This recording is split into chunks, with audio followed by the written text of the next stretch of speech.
Breaking చూస్తున్నాం. జల వివాదాలపై తెలంగాణ సర్కార్ కీలక నిర్ణయం తీసుకుంది. జల వివాదాలపై ఏపీతో చర్చలకు సిద్ధమైంది.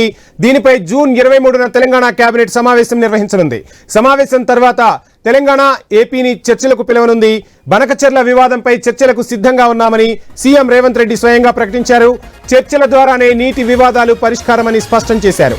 అవసరమైతే ఏపీ సీఎంను తానే ఆహ్వానిస్తానని వెల్లడించారు. ఏపీతో వివాదాలు కోరుకోవడం లేదని తేల్చి చెప్పారు.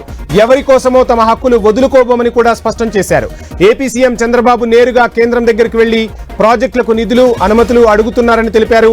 బనకచెర్లపై ముందే చర్చించి ఉంటే వివాదమే ఉండేది కాదన్నారు రేవంత్.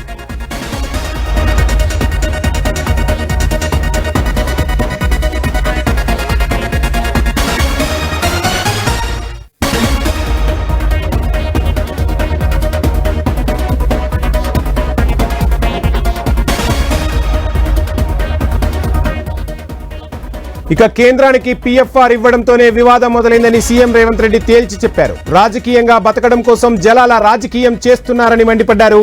ఇప్పటికీ సీఎం స్థాయిలో చాలా అంశాలపై చర్చించామని తెలిపారు రేవంత్. ఇక గోదావరి జలాల తరలింపుపై 2016, 2018లోనే ఏపీ సర్కార్ జీవోలు విడుదల చేసిందని గుర్తు చేశారు.